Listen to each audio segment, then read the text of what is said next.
اعوذ باللہ من الشیطان الرجیم بسم اللہ الرحمن الرحیم۔ السلام علیکم ناظرین، ایک نئے پروگرام عراق کانفلیکٹ کے ساتھ آپ کی خدمت میں آپ کا ہوسٹ علی موسوی حاضر ہے۔ اور ناظرین، آج ہم نے اپنے اسٹوڈیوز میں گفتگو کرنے کے لیے مدعو کیا ہے حجت الاسلام والمسلمین علامہ سید عباس آبدی صاحب کو، اور آج کا جو ہم فوکس کریں گے جو عراق کے اوپر داعش نے حملہ کیا ہے اور اس میں جو میڈیا ایک پروپیگنڈا کر رہا ہے، تو اس کے اوپر ہم نے خصوصی جو گفتگو کرنی ہے۔ تو ہم چلتے ہیں علامہ صاحب کی جانب۔ اور علامہ صاحب، یہ جو انہوں نے عراق کے اوپر حملہ کیا، تو سب جانتے ہیں کہ وہاں پر شیعہ سنی کا مسئلہ نہیں ہے، مگر یہ میڈیا جو ہے یہ ایک پروپیگنڈا کر رہا ہے کہ سنی فائٹرز اور شیعہ فائٹرز، اور یہ تو ہم چاہیں گے کہ ہمارے ناظرین کے لیے اس کو اپڈیٹ کریں۔ اعوذ باللہ من الشیطان الرجیم، بسم اللہ الرحمن الرحیم، وبہ نستعین وهو خیر ناصر ومعین، الحمد للہ رب العالمین، وصلی اللہ علی سیدنا سید الانبیاء والمرسلین، حبیب الہ العالمین ابی الزہراء محمد واہل بیتہ الطیبین الطاہرین المعصومین، اما بعد، قال اللہ الحکیم فی کتابہ الکریم، بسم اللہ الرحمن الرحیم، ان تنصروا اللہ ینصرکم ویثبت اقدامکم، صدق اللہ العلی العظیم۔ سب سے پہلے میں آپ کی خدمت میں اور ہمارے تمام ناظرین و ناظرات کی خدمت میں سلام محبت و عقیدت پیش کرتا ہوں، اور آپ کے سوال کے جواب میں یہ عرض کرنا چاہوں گا کہ اس وقت میڈیا میں جو منفی پروپیگنڈا ہو رہا ہے اس سے ہر مسلمان کو آگاہ ہونا بھی ضروری ہے، کیونکہ گمراہ کرنا میڈیا کا کام ہو گیا ہے اور گمراہی سے بچانا ہمارا ہدایت ٹی وی کا کام ہو گیا ہے۔ اور اس ہدایت ٹی وی کی اس ذمہ داری کو نبھاتے ہوئے آج ہم بیٹھے ہوئے یہاں پر اور دنیا کو حقیقت بتانا چاہتے ہیں۔ آپ اگر دیکھیں B B C, C N N, Fox News اور الجزیرہ انٹرنیشنل انگلش اور عربی العربیہ جی، اس طرح کی جتنے بھی بڑے بڑے نیوز چینلز ہیں وہ ایک ٹرم استعمال کر رہے ہیں جو دہشت گرد ان کے نزدیک بھی ثابت ہیں۔ امریکہ نے بھی انہیں دہشت گرد ڈکلیئر کیا، برطانیہ نے بھی انہیں دہشت گرد کہا، اور یو این او نے بھی ان کو دہشت گرد ہی مانا ہے۔ دنیا میں کسی ایک ملک کے اندر بھی جرات نہیں ہے کہ ان کو کوئی اچھا نام دیں۔ اس کے باوجود دہشت گرد کا لفظ، ٹیررسٹ کا لفظ ان کے لیے استعمال نہیں ہو رہا ہے۔ یہ میڈیا کے اندر ایک خطرناک زہر ہے۔ جو دہشت گردی کے خلاف بات کرنے والے وہی دہشت گردی کو اس طرح پروموٹ کر رہے ہیں کہ لفظ دہشت گردی، ٹیررزم یا ٹیررسٹ ان کے لیے استعمال نہیں کرتے، بلکہ اس کے بدلے میں کیا استعمال کرتے ہیں؟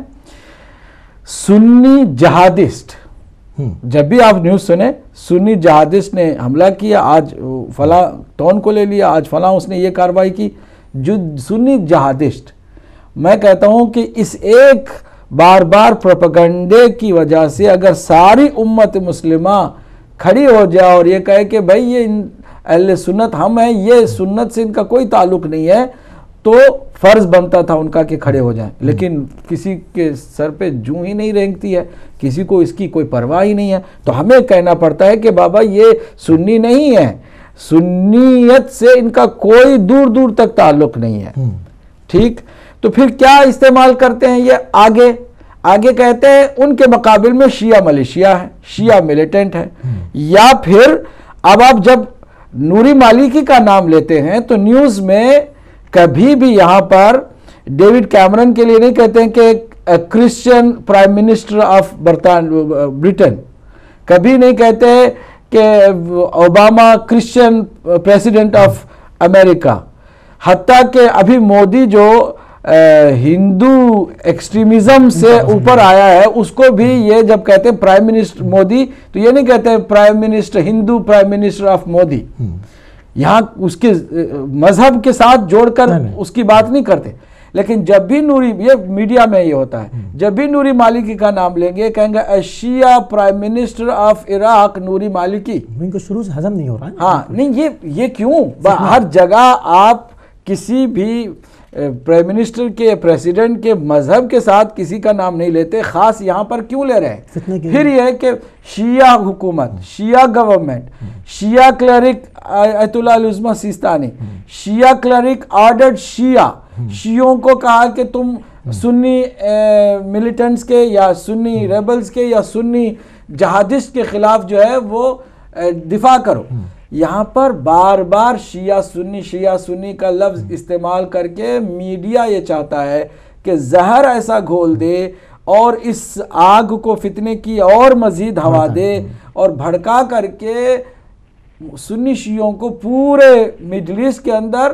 خاص کر اور پھر پوری دنیا میں ان جنرل لگا دے کہ آپس میں لڑتے رہیں اور اپنا الو سیدھا کریں۔ اپنا الو کیسے سیدھا ہوگا بھائی؟ کوئی پوچھ سکتا ہے کہ بھئی یہ کون سی بات ہوئی کہ عراق میں اگر شیعہ سنی لڑتے ہیں تو امریکہ کا اس میں کیا فائدہ ہے یا پھر دیگر ممالک کا کیا فائدہ ہے؟ میں آج ہم ان کو یہ بھی بتانا چاہتے ہیں کہ کیا فائدہ ہے۔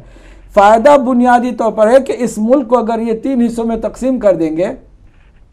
آئل کی جو مین سورسز ہیں، ریسورسز ہیں، کردیوں کے پاس ہیں، ان سے معاہدہ ہو چکا ہے، وہ ابھی سے اسرائیل کو تیل دینا شروع کر دیا اس نے۔ ابھی کل کی نیوز ہے کہ اسرائیل کو اس نے تیل، پہلی ڈیل اس نے جو کی ہے نا کردی حکومت نے وہ اسرائیل کے ساتھ کی ہے۔ اب سنیوں کو ایک علاقہ جو ہے سنیوں کا کہہ کے دے دیں اور پھر ان سے ڈیل کر لیں اور تیل اپنا وہ کریں، باقی رہ جاتے ہیں شیعہ، ان کے پاس کوئی زیادہ خزانہ ریسورسز جو ہے نا وہ نیچرل ریسورسز کم ہے اور ان کو بھی جو ہے نا بار بار ڈرا کے ان دو سے کہ ایک طرف سے تمہارا دشمن یہ چھوٹا سا ملک ہے جس کو ہم نے بنایا ہے، دوسرا یہ جو ٹیررسٹ جو ہے نا گروپ ہے ان کو بھی جو ہے نا بہرحال ان سے بھی تمہیں ڈرنا ہے، تو دونوں طرف سے ڈرا کے ان کو رکھا جائے، اپنا الو سیدھا ہوتا جا رہے گا۔ یہ سب کچھ آئل اپنے اور دنیا کی مادی چیزوں کے لیے سب کچھ جو دجالی قوتیں جو کار فرما ہے، یہ سب کچھ ہو رہا ہے۔ تو ہمیں کیا کرنا چاہیے؟ میڈیا کی ان تمام زہریلی پروپیگنڈوں کے مقابل میں صحیح بات سمجھنا ہے۔ صحیح بات کیا ہے؟ صحیح بات یہ کہ ان کا مذہب سے بھی کوئی لینا دینا نہیں ہے، یہ دنیا بھر کے لٹیرے، بدماش، کرائم کرنے والے کرمنلز اور جو کلرز اور جو مرڈررز ہیں، وحشی درندے، ان سب کو ایک ایک کر کے ایک انٹرنیشنل لابی نے اکٹھا کیا ہے۔ یہ ایک فوج سفیانیت کی، یزیدیت کی تیار کی گئی ہے کہ ان کا مقصد ہے کہ دوسرے ممالک پر چڑھائی کرنا۔ پہلے تو شام کو ٹارگٹ کیا، شام میں کامیابی حاصل نہیں ہوئی، وہاں ان کی بھوکی کھانی پڑی انہیں، اور وہاں سے جب کچھ نہیں ہوا تو پھر ادھر آ گئے۔ اب یہ سارے کے سارے اسی مقصد کے لیے ہیں کہ وہاں پر یہ جو ہے سیکٹیرین وائلنس جو ہے نا عام ہو جائیں اور یہ اپنا کام کریں۔ دست بگریبان میں چاہوں گا کہ جہاں بالکل اس سے ریلیٹڈ ہمارے پاس ہم چاہیں گے کچھ ایک ویڈیو کلپ ہم MCR سے گزارش کریں گے کہ وہ چلوائیں، جس میں عراق کے شیعہ اور سنی وہ جو ہیں ان کا مشترکہ موقف سامنے آ رہا ہے، تو میں چاہوں گا کہ وہ ویڈیو کو جو ہے ہمارے ناظرین کے لیے پلے کیا جائے۔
جی ماشاء اللہ، آپ نے کلپ دیکھا اس کے اندر دیکھیے اس میں صاف صاف ظاہر یہ ہو رہا ہے کہ عراق کے شیعہ اور سنی دونوں آئیسیس، یہ جو داعش اور یہ جو دہشت گرد گروپ ہے اس کے مقابل میں ایک ہیں، اور دونوں کی طرف سے فتویٰ ہے کہ یہ سنیت سے اس کا کوئی تعلق نہیں. خاص کر سنی جو کلرک ہیں، جو وہاں کے عراق کے سب سے اہم فگر ہیں اہل سنت کے علماء میں سے، انہوں نے باقاعدہ اس کلپ میں اعلان کیا ہے کہ ہم دہشت گرد آئیسیس کے مقابل میں ہیں، داعش جن کو کہتے ہیں آئیسیس، ان کے مقابل میں ہم ہیں، اور یہ کوئی سنیت سے ان کا کوئی تعلق نہیں ہے. یہ عراق کے دشمن ہیں، عراق پر انہوں نے حملہ کیا ہے، اور ہم سب کا فرض بنتا ہے. اس سے تو بات بالکل واضح ہو جاتی ہے کہ جو یہ سنی فائٹرز اور سنی جہادیوں کی اصطلاح استعمال کر رہے ہیں، اس سے تو میں یہ سمجھتا ہوں، اور ناظرین کے لیے بالکل یہ کلیئر ہو گیا، کیونکہ اس میں یہ پوری جمعیت عراق کے لوگ کھڑے ہیں، اہل سنت جمعیت عراق والے اپنا موقف پیش کر رہے ہیں. پھر یہ کہ اب موصل پر انہوں نے چڑھائی کر کے وہاں پر قبضہ کیا، یقیناً وہاں پر باسی لوگ بھی، صدامی لوگ بھی تھے، اور یقیناً اس میں سلفی ذہنیت کے لوگ بھی ہوں گے، لیکن وہاں یقیناً وہ سنی افراد بھی تھے کہ جو بہرحال اپنے بزرگوں کے مزارات کا احترام کرتے تھے. چنانچہ وہاں پر مزارات جو اہل سنت کے بزرگوں کی موجود ہے، ان پر بھی انہوں نے رحم نہیں کیا، اور وہاں پر بھی انہوں نے جو کچھ کیا وہ دوسری کلپ میں جو ہے وہ واضح طور پر نظر آ رہا ہے. ہاں، وہ اس میں واضح ابھی ہوگا، کیونکہ ابھی ہمارے پاس ابھی بریک کا ٹائم ہونے والا ہے. جی، تو ہم جب بریک سے آئیں گے تو پھر ہم اس کو چلوائیں گے. تو ناظرین ہم لیتے ہیں ایک بریک، اور بریک سے واپس آئیں گے تو آپ کو ایک اور کلپ دکھائیں گے اور اس کے اوپر بات کریں گے. تو ہمارا پروگرام دیکھتے رہیے گا. ہم ایک بریک سے واپس آتے ہیں.